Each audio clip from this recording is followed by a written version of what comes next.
pues la afectación se puede generar pues en la orbitaria, ¿sí? Aquí se va como a dificultar esa proptosis, va a estar presente en la orbitaria y no en la preseptal. Igual que la disminución de la agudeza visual, que la vamos a encontrar en la orbitaria. La elevación de la PCR va a ser más que todo en la preseptal.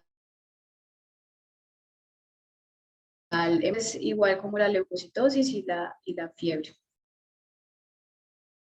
Okay. Es importante distinguir estas dos, ¿no? La presectal y la orbitaria, porque son dos cosas que necesitan remitir al paciente a urgente. Si es un sábado, usted no se va a poner a esperar a que sea el lunes para que lo vea el oftalmólogo que viene acá al Hospital Mario Correa, sino que es el sábado mismo, usted dice, lo mando para un tercer nivel, en donde haya un oftalmólogo ahí de turno y que le haga una escanografía y que sepa que eso es o es preceptal o es poseptal. Si es preceptal, pues bueno, no me importa, ¿no? Pero si es poseptal, pues usted logró salvar ese ojo, ¿no? Bueno, aquí puse algo importante que es diferenciar dependiendo del patógeno, ¿sí? Lo más común es que esto se genere pues por el Staphylococcus aureus, pero también puede estar causado por el Streptococcus pyogenes, ¿sí? Y cuando esto es por el Streptococcus pyogenes, da fiebre, escalofríos, malestar general y adenopatías regionales, cosa que por el Staphylococcus aureus no da como para hacer la diferenciación. Esto va pues como a repercutir en la toma de decisiones con respecto al tratamiento que se va a dar al paciente. Bueno, ya pasando a hablar sobre los abscesos, pues los abscesos son colecciones de pus localizada secundaria pues a necrosis de tejido por una infección previa. Normalmente pues esta infección es adyacente, ¿sí? Se manifiesta como un nódulo firme, eritematoso, doloroso y que termina pues fluctuando pues con poca clínica sistémica, la verdad. Es como muy localizado. Y pues ¿dónde se van a encontrar normalmente? Pues en los niños. Es muy frecuente que se localicen en las mamas, que se localicen en la zona perirectal, pues claramente en las glándulas sudoríparas y en el cuero cabelludo, ¿sí? Aquí hay que hacer como una aclaración, pues como acerca de los abscesos y el otro tema que ya voy a mencionar, que es la foliculitis, que pues en esta, por ejemplo, no se ve comprometido pues como el, el pelo, ¿sí? Entonces aquí, ya hablando de la foliculitis, pues entonces decimos que la foliculitis es una infección pues superficial del folículo pilosebáceo. Especialmente pues del cuero cabelludo, en las nalgas o en las extremidades. Es producido pues, como ya mencioné, fundamentalmente por el Staphylococcus aureus, y esto inicia con una pápula eritematosa, pues que esto va evolucionando a pústula centrada pues con un pelo, que era lo que les decía anteriormente. Y algunos factores predisponentes son la falta de higiene, o una higiene pues muy regular, la humedad, la oclusión o el uso prolongado de antibióticos, pues por ejemplo en el acné. Bueno, aquí más que todo es pues por la falta de higiene y la humedad. En ocasiones pues puede estar producido por otros patógenos, pero pues principalmente por este Staphylococcus aureus. Y pues el tratamiento es similar al impétigo y puede haber resolución pues, espontánea de esto tras resolver los factores predisponentes, ¿sí? Corregir la mala higiene, la humedad y listo. Aquí es importante, por ejemplo, los pañitos de agua tibia, como para calmar esto, y listo.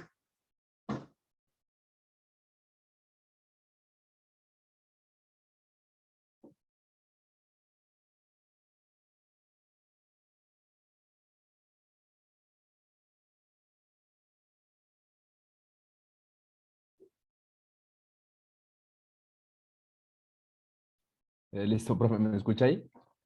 Sí, Listo. Bueno, yo voy a hablar de las lesiones estreptocócicas, entonces vamos a hablar del impétigo no buloso, como dijo el profe, o no ampolloso. Bueno, para hablar un poquito de definición, pues el impétigo van a ser lesiones vesiculares purulentas que van a comprometer la epidermis sin dejar cicatriz. Y pues bueno, voy a hablar del no ampolloso. En cuanto a sus factores predisponentes, pues el impétigo es la infección de la piel más frecuente en niños de atención primaria. Pues los tratados en atención primaria iba a presentar un pico pues de mayor incidencia entre los 2 y los 5 años de edad. Pues esta lesión, esta enfermedad es más frecuente en climas tropicales o subtropicales y en climas cálidos durante los meses de verano y principalmente va a afectar a los niveles sociales más pobres, pues a personas que estén en condiciones de hacinamiento o que tengan un saneamiento insuficiente. La transmisión de esta va a ser pues por contacto directo. Y en cuanto a sus manifestaciones clínicas, pues las lesiones que se presentan por lo general son bien delimitadas, pero pueden ser múltiples y en su mayoría van a afectar a superficies que están expuestas como los miembros y la cara y pues tienen una localización de preferencia que va a ser periorficial como alrededor de la nariz y de la boca como lo podemos ver en la imagen. Y pues el impético no buloso se va a iniciar como una mácula que va de 2 a 4 milímetros, que va a pasar a pápula y vesícula, que va a tener un contenido claro y va a estar rodeada de un halo eritematoso. Y posteriormente se va a transformar en una pústula agrandada que se va a romper en un término que va entre 4 a 6 días y va a terminar en como una costra que va a ser gruesa, amarillenta, como la vemos en la imagen del niño. Bueno, esas costras toman el nombre de melicéricas, o sea, melicérica, sí, que costras melicéricas parecen de características. color miel, ¿no? Entonces, cuando ustedes vean esas costras como miel, sobre todo aquí el muchachito con mocos y una costra amarilla con algunas bombitas, eso es un impétigo producido por estreptococo, ¿no? Es muy frecuente en la consulta esto, que van a ver con gran frecuencia en la consulta.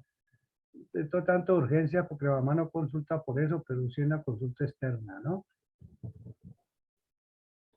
Bueno, pues estas lesiones se curan pues lentamente y van a dejar un área que va a estar despigmentada. En cuanto al diagnóstico, pues el diagnóstico del impético noduloso pues es clínico y en general pues no va a requerir estudios microbiológicos y pues se recomienda realizar cultivo en el caso de pues de las lesiones en las que el tratamiento falla o pues en infecciones en huéspedes que estén inmunodeprimidos. El, el diagnóstico diferencial es conveniente hacerlo, pues lo vamos a hacer con dermatitis de contacto o infecciones virales como herpes, varicela, aunque pues todas estas que mencioné, pues pueden desarrollar el impético por una sobreinfección bacteriana. Y pues este tipo de impético pues se va a resolver como espontáneamente, sin tratamiento y sin dejar una cicatriz, pues como en un lapso de 2 semanas.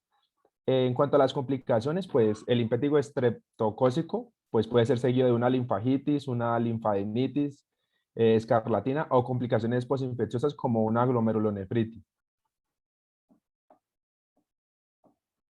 Bueno, ahora vamos a hablar de la erisipela. Pues la erisipela es una infección aguda de la piel que es no necrosante y va a afectar a la dermis superficial.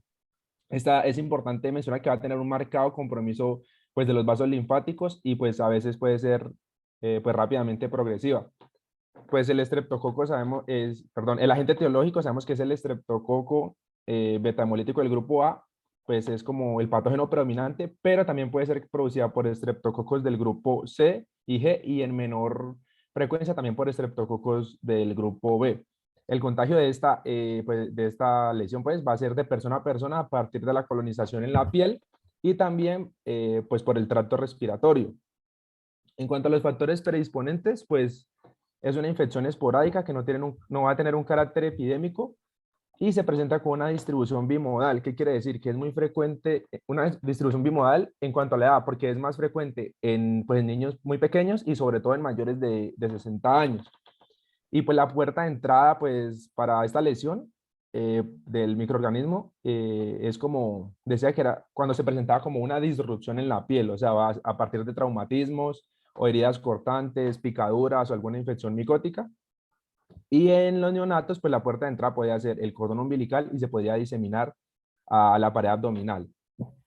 Otro factor pues predisponente para tener en cuenta es la obesidad, la diabetes y el edema secundario que se presenta a la obstrucción pues linfática. Dale, por favor. En sus manifestaciones clínicas, pues esta se va a iniciar a consecuencia, pues como le dije, de un problema en la piel de forma brusca. Entonces va a presentar una pápula eritematosa que rápidamente va a aumentar de tamaño y se va a formar una placa con eritema y dolorosa. Y va a tener unos cambios en la piel que es muy característica, que se llama la piel de naranja, que va a ser elevada como la piel y bien delimitada. Esta se va a localizar con mayor frecuencia pues, en los miembros inferiores y por lo general es unilateral. Y otra localización menos frecuente es cuando se da pues, en la cara y se describe clásicamente como alas de mariposa. Y también se van a presentar síntomas sistémicos como fiebre, escalofríos y malestar, pero pues aparecen como al comienzo de la lesión cutánea. El diagnóstico pues es fundamentalmente clínico y se va a presentar una leucocitosis o una proteína C reactiva elevada, pues que son hallazgos frecuentes que acompañan a este cuadro infeccioso, y los hemocultivos como que no se realizan mucho porque van a ser positivos en menos del 5% de los casos, y pues los principales como diagnósticos diferenciales para tener en cuenta van a ser dermatitis de contacto, quemaduras, urticarias y fascitis necrotizante. En cuanto a las complicaciones, pues son raras, pero son pocas, entonces sería como una sepsis, un síndrome de shock tóxico o una endocarditis y meningitis. Listo, dale, por favor. Bueno, ahora, pues por último tenemos la escarlatina, pues es una enfermedad que se va a caracterizar por fiebre, una faringitis aguda y un exantema característico que va a ser micropapuloso y va a ser más acentuado en los pliegues. Su agente etiológico también es el Streptococcus pyogenes, y este va a ser productor de algo que se llama una exotoxina pirogénica. En cuanto a sus factores predisponentes, pues la transmisión es directa de persona a persona por la vía aérea y es más frecuente entre los 2 y los 8 años de vida, aunque va a tener como una incidencia máxima alrededor de los 4 años. Y en menores de 3 años de edad, pues es menos frecuente. También se debe considerar el ambiente epidémico familiar y tener en cuenta los lactantes que acuden como a escuelas infantiles y en las épocas de mayor incidencia como al final del invierno. Su manifestación, dale por favor. Sus manifestaciones clínicas pues van a ser una fiebre de comienzo súbito con un pico máximo de 2 a 3 días, y también es frecuente tener dolor abdominal, náuseas, vómitos y cefalea. Es muy importante tener en cuenta los hallazgos físicos que se presentan en cuanto, digamos que a nivel de la faringe, pues vamos a tener amígdalas hiperémicas y a veces van a presentar un exudado blanquecino, como lo vemos ahí, petequias en la úvula y velo palatino, y además de algunas adenopatías, doloroso. También el exantema es característico porque pues, tiene una aparición entre las 12 a las 48 horas después de que se inicia el cuadro, entonces va a presentar una erupción difusa, micropapulosa con eritema, o sea, una coloración roja, como la vemos ahí, un rojo intenso, y que puede desaparecer cuando se le hace presión. La localización también es importante porque como que se inicia en la base del cuello, se da una extensión posterior a la cara, al tronco y las extremidades. Y otra cosa característica, dale a las imágenes, porfa, es la lengua que se presenta, que es lengua de fresa o lengua aframbuesada, decía, por engrosamiento de las papilas y tumefacción, y pues que se nota pues como enrojecida. Y pues el diagnóstico para este es clínico y pues debe confirmarse, decía que con un test rápido de estreptococo o un cultivo de faringe. Entonces, esta escarlatina es muy frecuente, ¿no? Ahí se presentan algunas características como están en esa palidez peribucal y dorsonasal. El niño se ve así rojo, las mejillas rojas, pero respeta la boca y respeta las alas de la nariz, entonces se llama palidez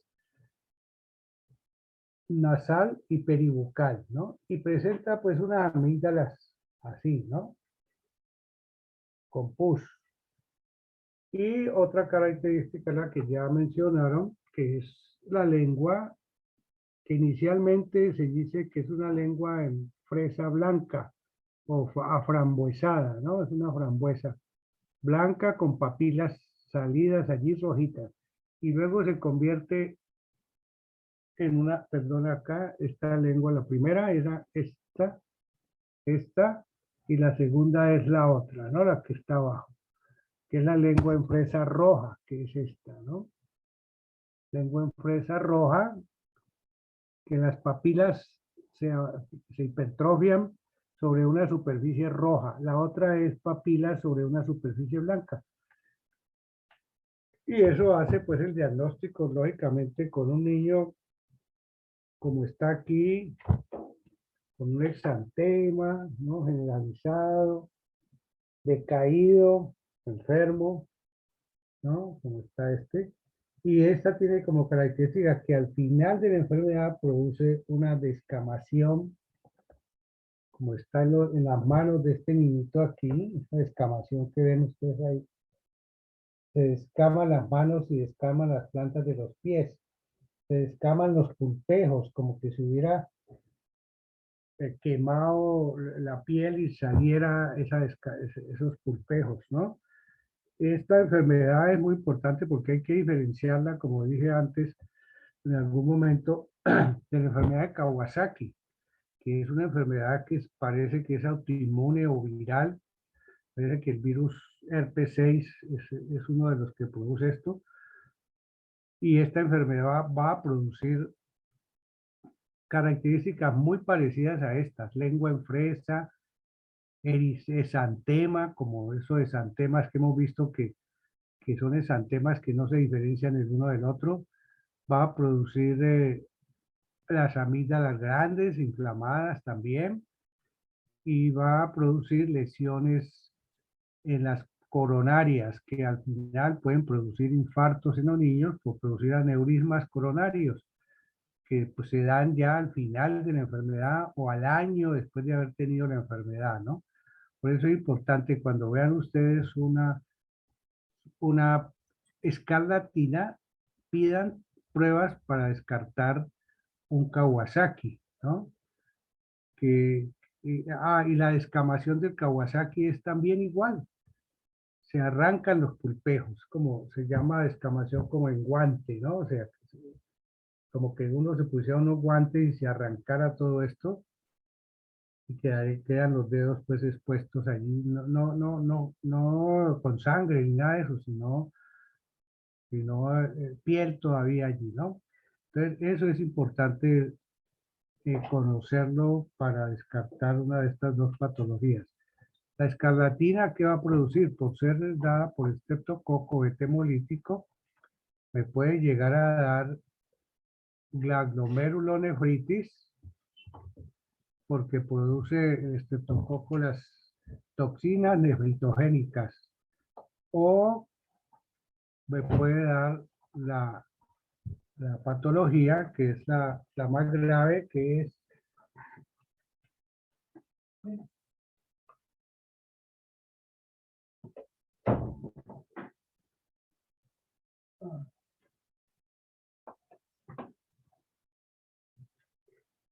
la fiebre reumática, ¿no?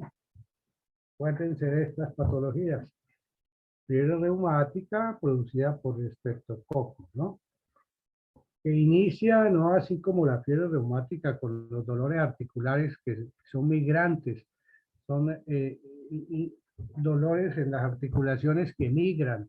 La mamá llega con el muchachito porque tiene fiebre hace días y que le duelen las coyunturas, le apareció el hombro derecho inflamado y dolorido, y al otro día le apareció la rodilla izquierda inflamada, y al día siguiente le aparece el tobillo derecho. O sea, es una artropatía difusa, ¿no? No es bilateral, sino que es completamente, coge una extremidad de un lado y otro de otro.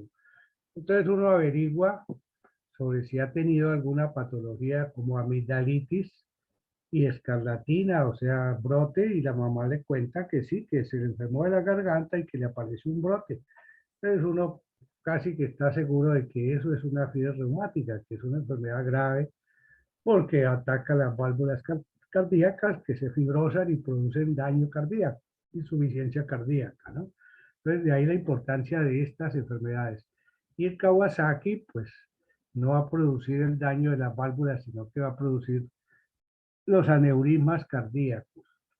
Y el Kawasaki se puede eh, orientar uno cuando hace un hemograma. El hemograma le va a dar trombocitosis, o sea, aumento de las plaquetas a niveles muy altos. Yo llegué a ver allá en el Mario Correa plaquetas de 1.600.000, cuando lo normal son hasta 450, ¿no? 450.000 y 1.600.000. O sea que ese niñito, esa paciente puede en un momento trombosarse y hacer aneurismas, hacer trombosis generalizadas, ¿no?